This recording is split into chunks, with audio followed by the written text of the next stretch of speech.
አሰላሙ አለይኩም ወራህመቱላሂ ወበረካቱ። ውድና የተከበራችሁ የፍቅር ጎጆ ቤተሰቦች እንዴት አደራችሁ? እንዴት ዋላችሁ? እንደ ሰዓት አቆጣጠራችሁ ማለት ነው። እንዲሁም ክርስቲያን ወገኖች ሰላም ሰላም ብያለሁ። ዛሬ እንግዲህ ይዤላችሁ የመጣው ሲስተም እና ጄሪን ክፍል 14 ነው ማለት ነው። ክፍል 14 እንግዲህ የምናየው ይሆናል ማለት ነው። ውዶች እየተከታተላችሁኝ አብራችሁኝ እንድትሆኑ በአክብሮት ጋብዛለሁ። ወዳችሁና ፈቅዳችሁ ስለምትከታተሉ ከልብ አመሰግናለሁ ማለት ነው። ለቻናሉ አዲስ ከሆናችሁ ሰብስክራይብ አድርጉ ማለት ነው። ነባሮች ደግሞ ላይክ፣ ሼር እያደረጋችሁ እንድታበረታቱ በአክብሮት ጠይቃለሁ ማለት ነው። ዛሬ እንግዲህ ኤልዳናና ሲስተም በከባዱ ተጣልተዋል ማለት ነው። እሱ ምንድን ነው ካላችሁኝ እንግዲህ እስከ ቪዲዮ መጨረሻ ላይ እዩት ማለት ነው። ያው ሀሳብ አስተያየትም እናንተ መስጠት ትችላላችሁ ማለት ነው። ዛሬ እንግዲህ ሲስተም ምንድነው ያደረገው ማለት ነው። ልክ ኤልዳና ያው ሁለቱንም ማለት ነው ፍቅረኞች አይደለንም ብሎ ሄለንንም አሳምኗን ማለት የጀሪን ጓደኛም አሳምኗን ይችንም አሳምኗን ማለት ነው። ከሁለቱም ጋር ፍቅር ግንኙነት እንዳለው ያችም አስጠኒናት ይችም አስጠኒናት እያለ ቤተሰቦችን እየዋሸ ነው ያለው ማለት ነው። ስለዚህ በዛ መንገድ እሷ ደግሞ ተደጋጋሚ ሄቨን ኤልዳናን ስለምጠይቃት ማለት ነው ከሄቨን ምንም አይነት ሳንቲም ብር እንደማያገኝ ስለሚያውቅ የገቢ ምንጩ ለሆነችው ለኤልዳና እየጠየቀቻት ስለሆነ እሷ ደግሞ ማናት ስትላት ማለት ነው ለምን ጠየቀችሽ አንቺ ከግሊያድ ጋር ስለተዋወቃችሁ ነው በማለት እንግዲህ ጥሏት ሄዷን ማለት ነው። ኤልዳና በጣም አዝናለች ማለት ነው ውዶችዬ። እሱም እንግዲህ ምን ያደርጋን ያው ለጊዜው ለትንሽ ብር መጠቀሚያ ነው ብዬ አስባለሁ ማለት ነው። እና ዛሬ ደግሞ እንግዲህ ጄሪ ማለት ነው ጉድ የሆነችውን እኔ እነግራችኋለሁ ማለት ነው።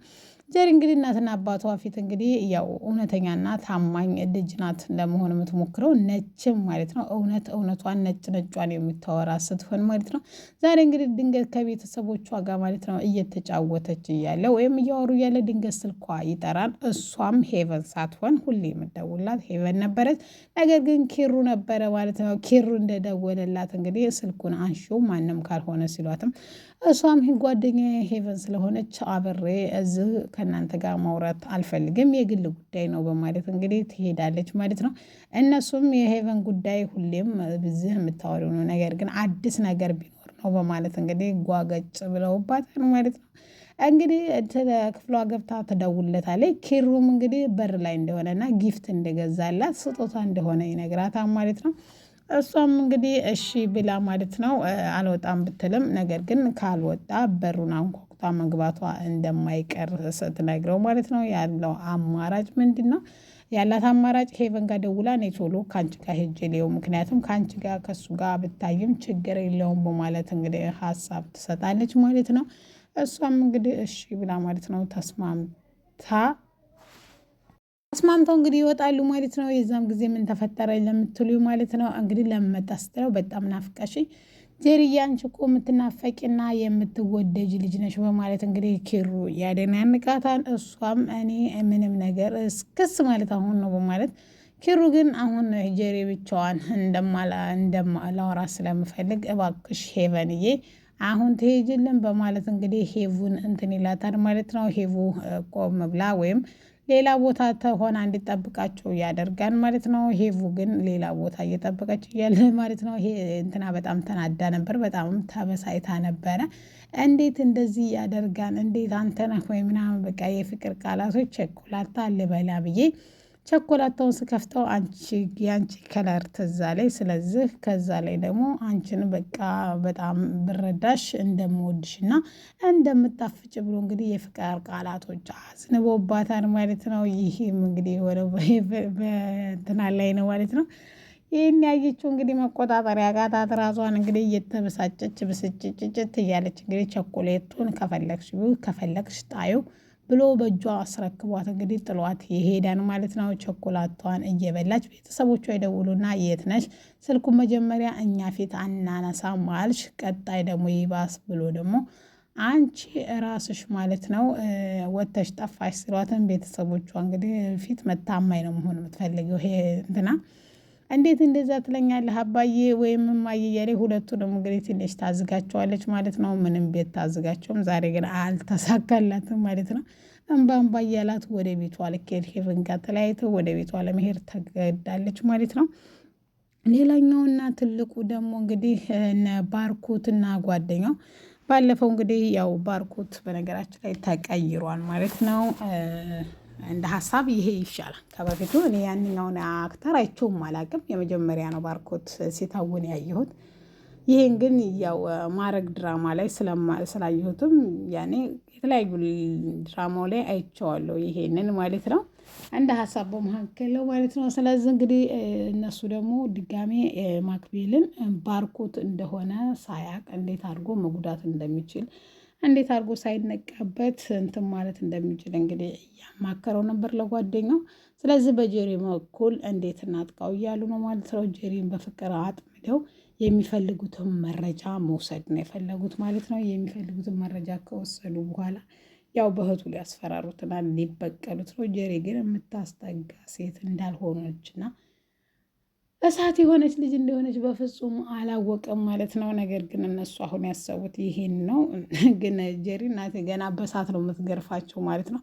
እነሱ ግን በፍቅር ቃላት ይሄንንም እንዲጫወት የፈለገው ባርኮት ስለሚያውቀው እንትና ነው ማለት ነው፣ ጓደኛው ነው ማለት ነው። ጓደኛው ግን ከብዙ ሴቶች ጋር ግንኙነት ስላለው ከአንድ ሴት ጋር ግንኙነት አድርጎ መቆየት አይችልም። ከዚችም ነው። ነገር ግን አሁን ለዚህ ሲባል ግዴታ መተወን ያንተ ነው፣ ምክንያቱም ከአንተ ውጭ የማምነው ሰው የለም ብሎታል ማለት ነው።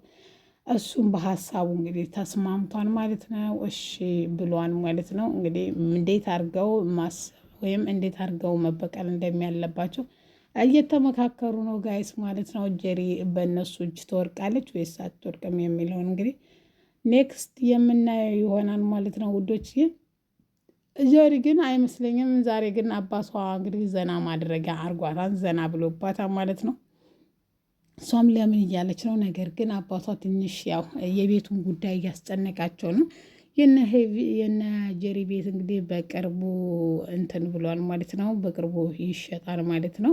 ነገር ግን ልጆቹ ቤተሰቦቻቸው ዕዳ ውስጥ እንዲሆኑ ቤታቸው በሐራጅ ባንክ ቤት ባለባቸው ብድር የተነሳ እንደሚሸጥ ምናምን ምንም አያውቁም። ነገር ግን እናሳውቅ ሲሉ አይ ብናሳውቅ ልጆቻችን ይጨነቁብናል፣ እነሱ ከሚጨነቁ ደግሞ ቢቀር ይሻላል ብለው እንግዲህ መቅረትን ወስነዋል ማለት ነው ጋይስ። ስለዚህ አሁን ያለው ላይ ምንድን ነው የምትሉት? በቃ ምንም ምርጫ የላቸው ማለት ነው። ልጆቻቸው እንዳይጨነቁ ለልጆቻቸው ደስታ ሲሉ ዝም ብለው መቆየት ነው።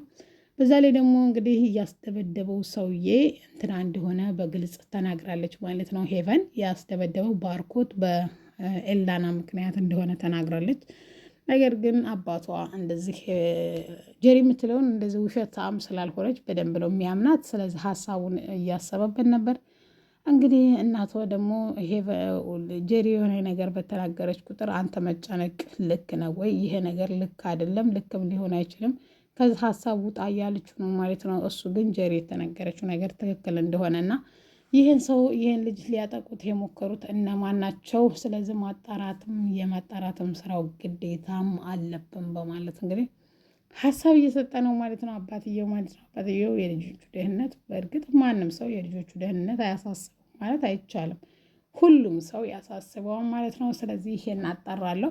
የቤቱን ጉዳይም እንግዲህ አንነግራቸውም። እናቱ ወይም እንግዲህ ሚስቱ ደግሞ መሲ ማለት ነው እንደ ሀሳብ ተሸጦ እዳችንን የባንክ ቤት ያለባቸውን እዳ ከፍለው ግማሽ ፐርሰንቱን ደግሞ የተረፋቸውን ቤት ቢከራዩበት መልካም ነው ትላለች ማለት ነው። ምክንያቱም አሁን ከተሸጠ ቀጥታ እንግዲህ ያው የሚተርፋቸው ብርም ላይኖር ይችላል። ምክንያቱም ያው ባህራዊ ሲሆን በቅናሽ ሊሸጥ ይችላል። ነገር ግን ራሳቸው አስማምተው የሚሸጡ ከሆነ ግን ያው ትንሽም ቢሆን እንትን ይላል ማለት ነው በማለት ነው ማለት ነው ጋይስ። እንግዲህ እዚህ ላይ ነው ያሉት ማለት ነው። ከወደዳችሁት ላይክ ሼር አድርጉ፣ ሀሳብ አስተያየት ሰጡ ማለት ነው። እንግዲህ እሱ ሄቨንም ማጣት አይፈልግም በነገራችን ላይ ሲስተምም። ነገር ግን የገቢ ምንጩም ኤልዳናም እንድትታወቅ እንድትቋረጥበት አይፈልግም። በዛ ላይ ሞቫ ደግሞ ጊሊያድን አስተዋወቀኝ እያለች ነው። ኤልዱም አላስተዋውቅም ብላ እንግዲህ በሚስጥር እስካሁን የኤልዳ እንትናን ጊሊያድን እያገኘችው ያለችው ማለት ነው። እውነት ወዳው ነው ወይስ ምንድን ነው የሚለውንም ኔክስት የምናይ ይሆናል ማለት ነው። እናንተ ግን እስከዛው ላይክ ሼር እያደረጋችሁ አብራችሁን ስለቆያችሁ እናመሰግናለን። ሀሳብ አስተያየትም ካላችሁ ኮሜንት አስቀምጡ፣ ላይክ ሼር አድርጉ። ስለምታበረታቱ ከልብ አመሰግናለሁ። ለዛሬ እዚህ ጋ ይበቃናል።